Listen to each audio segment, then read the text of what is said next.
16ই December এই স্বাধীন বাংলায় উর্দুভাষী মুক্তিযোদ্ধারা বিজয় মিছিল নিয়ে 32 নম্বরে গিয়েছে এবং তাদেরকে গুলি করে আমার সোনার বাংলার মুক্তিযোদ্ধারা হত্যা করেছে। উর্দুভাষী মুক্তিযোদ্ধা। চাকমাদেরকে শেখ মুজিব বলেছিল বাঙালি হয়ে যাওয়ার জন্য। তাহলে আপনি এই রাষ্ট্রটা তৈরি করলেন যে প্রিন্সিপালের উপরে ভিত্তি করে 72-এর সংবিধান তার প্রত্যেকটা প্রিন্সিপালের কুঠারে আঘাত করেছে। তাহলে এই সাবস্টেন্স দিয়ে আপনি এই রাষ্ট্রটাকে ইনক্লুসিভ কিভাবে ধরে রাখবেন? আপনি মানে গণতন্ত্র রাখবেন, আপনি আবার সমাজতন্ত্র রাখবেন। এবং রেখে কি হয়েছে দেখেন, কোন গণতন্ত্র হয়েছে? 70-এর আওয়ামী লীগের ইলেকশন ম্যান্ডেটে ছিল না, আওয়ামী লীগের দলীয় কনস্টিটিউশনে ছিল না, 71-এর যুদ্ধে ঘোষণাপত্রে অথবা 71-এর কোন কনভারসেশনে ছিল না। সাডেনলি 72 সালে এই 4টা মূলনীতি কোথেকে আসে? এবং এই প্রত্যেকটা মূলনীতি ইনহারেন্টলি কন্ট্রাডিক্টরি। আমরা যারা ছাত্র জীবনে লেফট পলিটিক্স করছি, শহীদুল আলম ভাই লন্ডনে লেফট পলিটিক্স করছেন, এটা বুঝবেন যেটা সিম্পলি ডাজন্ট মেক সেন্স।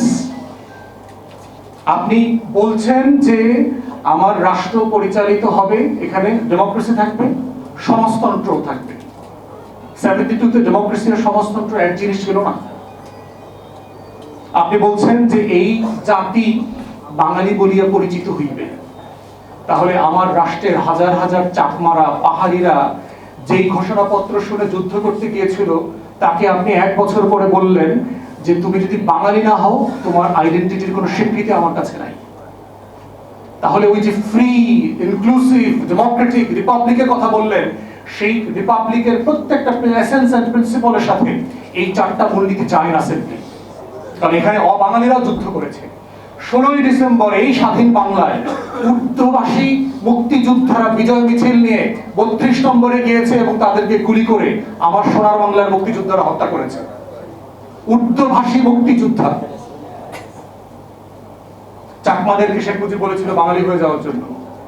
তাহলে আপনি এই রাষ্ট্রটা তৈরি করলেন যে প্রিন্সিপালের উপরে ভিত্তি করে 72-এর সংবিধান তার প্রত্যেকটা প্রিন্সিপালের কুঠারে আঘাত করেছে।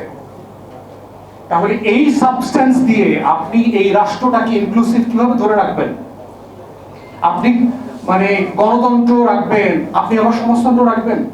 এবং রেখে কি হয়েছে দেখেন, কোন গণতন্ত্র হয়েছে?